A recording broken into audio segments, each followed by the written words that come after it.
दोस्तों नमस्कार। कांग्रेस में विद्रोह की लहर चल निकली है। कांग्रेस में विद्रोह की लहर उठ गई है। उन G23 जो कह रहे थे अपने आप को गांधी 23, उनके खिलाफ लहर उठ चुकी है। उनके खिलाफ अब कांग्रेस में दो खेमे बनते हुए नजर आ रहे हैं। जो लोग बोलते थे कि साहब हमने कांग्रेस के लिए बहुत कुछ किया है, लेकिन ये G23 के नेता अब इनको बोला जाने लगा है D23, यानी कि दलाल 23। क्योंकि जब ये वहां पर अपनी सभा कर रहे थे जम्मू में केसरिया पगड़ी पहन करके, तो वहां कांग्रेस का कोई हाथ वाला झंडा लगा हुआ नहीं था। कांग्रेस का जो एक संप्रभुता रखता है झंडा, वो भी नहीं लगाया हुआ था। अरे राहुल गांधी और सोनिया गांधी के पोस्टर की बात छोड़िए, ना गांधी जी का वहां फोटो था, ना जवाहरलाल नेहरू का फोटो था। ये हैं नकली राष्ट्रवादी जो कांग्रेस में घुसे हुए थे और जिन्होंने कांग्रेस का बंटाधार कर दिया। स्टोरी मैंने लिखी थी अपने आर्टिकल में। उस वेबसाइट को ही हटा दिया गया मेरी, जिसे मैंने 4 साल पहले लिख दिया था कि फफूंद लगी हुई है कांग्रेस में। और यही फफूंद थी जिसने सोनिया गांधी को डराया। यही वो फफूंद थी जब मरने वाला बयान राहुल गांधी ने दिया कि राजनीति एक जो है फंदा है, इसमें मौत कभी भी हो सकती है। यह सुना होगा और मीडिया ने इसको बहुत उछाला था। राहुल गांधी को मूर्ख बताने वाले, पप्पू बताने वाले लोग यही थे जो भारतीय जनता पार्टी के साथ बड़े अच्छे रिश्ते रखते थे, जो प्रधानमंत्री के झूठ को भी सच बताने में लगे रहते हैं। गुलाम नबी आजाद, इस व्यक्ति को नेता प्रतिपक्ष चाहिए था, वो कांग्रेस ने सम्मान दिया। इस घटिया आदमी को, जो घटिया आदमी पॉलिटिक्स करने के लायक नहीं था, जो केवल गांधी परिवार को अपनी कहानियां सुनाता रहा कि मैं इंदिरा गांधी के इतने करीब था, राजीव गांधी जी के इतने करीब था, ये था वो था, और उसी का लाभ ये 23 नेताओं को भी दिलवाता रहा जो नेता इनके साथ मिले रहे। हुड्डा जी हरियाणा के, लेकिन उनकी प्राथमिकता क्या है, क्या चाहते हैं वो? अगर उनको कांग्रेस छोड़नी है तो चले जाएं। लेकिन यह साबित हो चुका है कांग्रेस के उन कार्यकर्ताओं में जो राहुल गांधी के समर्थक हैं, गांधी परिवार के समर्थक हैं, उन्होंने समझ लिया है, जान लिया है कि यह दलाल 23 का ग्रुप जो है मोदी समर्थक है, मोदी की हेल्प करने वाला है। अगर मोदी की हेल्प करने वाला ना होता तो ये ग्रुप जो था पूरा तमिलनाडु में या आसाम में कहीं प्रचार कर रहा होता। लेकिन बराए मेहरबानी माफ कीजिए जनाब, ये तो जम्मू में अपनी राज्यसभा की सीट तलाश कर रहे हैं। अब दो गुटों में बटा चल रहा है। एक सनसनीखेज बयान आता है और उस बयान आने के बाद मैं आपको बताऊं दोस्तों कि मेरी भी हालत ऐसी हो जाती है कि मैं आपको उस बयान के बारे में बता पाऊं। बयान आता है G23 के नाम से, लेकिन दलाल 23 के नाम से बोलूंगा। रंजीत रंजन बोली, 5 राज्यों में चुनाव से पहले वरिष्ठ नेताओं की मीटिंग एक साजिश की तरह है कांग्रेस के खिलाफ। सीनियर कांग्रेस लीडर, पूर्व लोकसभा सांसद रंजीत रंजन पार्टी के इन नेताओं पर निशाना लगा रही थीं। रंजीत रंजन जानते होंगे पप्पू यादव की वाइफ हैं। लोग राज्यसभा सीट के लिए आलोचना कर रहे हैं, जबकि पार्टी ने इन नेताओं को बहुत कुछ दिया, इतना कुछ दिया कि बता नहीं सकते। विकिपीडिया चेक कर सकते हैं गुलाम नबी आजाद का, कहां से ले जाकर के कहां लड़ाया और ये लोग लहर में जीते।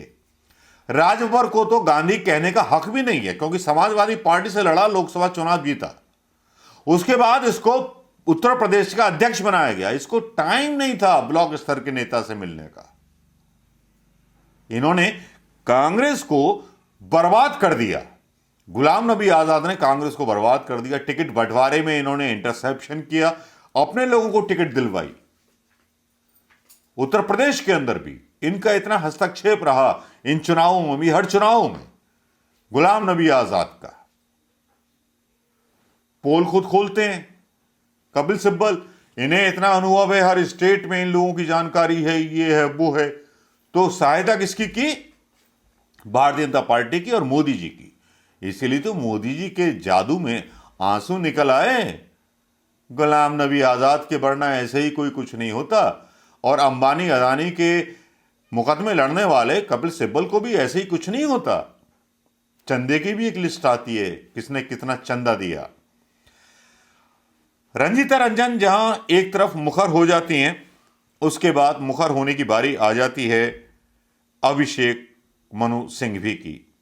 अभिषेक मनु सिंघवी आरोप लगाते हैं सीधे सीधे कि ये नेता जम्मू कश्मीर में अगर वहां कर सकते हैं, और इन G23 नेताओं का इतिहास खंगाल लीजिए।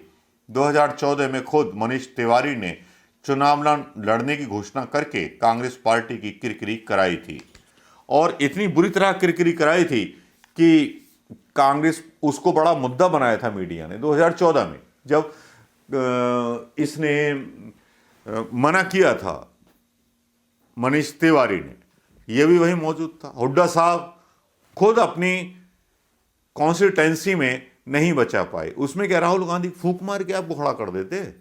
राहुल गांधी को तो आपने आने ही नहीं दिया था। लेकिन जब NSUI के लोगों से जब बात होती है और जम्मू कश्मीर की बात जहां जोड़ करके लेकर आते हैं, तो सीधा सा प्लान प्रधानमंत्री मोदी जी का ये है कि शायद अगले राष्ट्रपति या अगले मुख्यमंत्री भारतीय जनता पार्टी के गुलाम नबी आज़ाद होंगे, और पता नहीं कितने लोगों को राज्यसभा सीट इन दलाल तेईसों को मिल जाए भारतीय जनता पार्टी की तरफ से, क्योंकि इनको सत्ता में बने रहना आता है और सत्ता से इनको बेदखल किया जाए तो इन्हें राहुल गांधी पे गुस्सा आता है। राहुल गांधी की उस ईमानदारी पॉलिटिक्स पर गुस्सा आता है इन लोगों को, जो पॉलिटिक्स वो कांग्रेस के अंदर लेके आना चाहते हैं। खैर, इनके अपने विचार हो सकते हैं, इनके अपने सवाल हो सकते हैं, लेकिन इनके जो अंश हैं, इनका जो मंच है, उसके कुछ क्लिप्स डालना चाहूंगा मैं यहां पर। लेकिन उसमें ढूंढिएगा कहीं जवाहरलाल नेहरू की तस्वीर मिल जाए, गांधी जी की तस्वीर मिल जाए, या कांग्रेस का झंडा मिल जाए, जिस कांग्रेस के झंडे को मजबूत करने की बात कर रहे थे ये लोग। मिल जाए तो मुझे जरूर बताना। और एक बड़ा चौंकाने वाला बयान गुलाम नबी आजाद का, मैं राज्यसभा से रिटायर हूं, राजनीति से नहीं। इसका मतलब सीधे सीधे चैलेंज गांधी परिवार को दिया।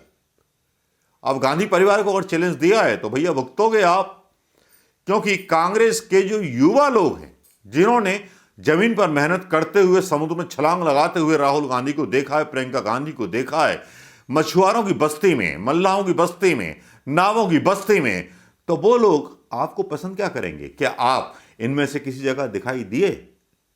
शायद नहीं दिखाई दिए। आपको केवल पैसे की राजनीति और पैसे का व्यापार आता है। इसके पीछे भी छुपी हुई कुछ राजनीति हो सकती है दोस्तों, लेकिन सवाल यह है कि ढोंग कब खुलेगा, कब कार्रवाई इन पे होगी। मेरे पास सूचना यह है कि बहुत जल्द इन लोगों पर अनुशासनात्मक कार्रवाई होने वाली है। सच्ची है कि झूठी मैं बता नहीं सकता, लेकिन कार्रवाई होना तय है। ऐसे लोगों पर जिनके साथ कांग्रेस ने, गांधी परिवार ने वफादारी दिखाई, और जब पद चला गया तो खुद मतलब गद्दारी पर उतर आए। कौन सा ऐसा अनुभव है गुलाम नबी आजाद के पास, जिसके बारे में कपिल सिब्बल बात कर रहे थे? अगर अनुभव होता तो तमिलनाडु या किसी चुनाव में जाकर के कांग्रेस को चुनाव जितवाते। क्यों कांग्रेस को हरवाया? ऐसे अपने उम्मीदवारों को बढ़ाया जिनको बोला गया कि भैया कांग्रेस आपको पैसे देगी, बैठ जाना चुपचाप, भारतीय जनता पार्टी के खिलाफ पैसे वहां से भी मिल जाएंगे, भला आपका हो जाएगा। आप ताज्जुब करेंगे, जो गुलाम नबी आजाद ने जिन उम्मीदवारों को यूपी में और किसी भी स्टेट में जिनके रिकमेंडेशन किए थे, वो चुनाव हारने के बाद करोड़पति बन गए।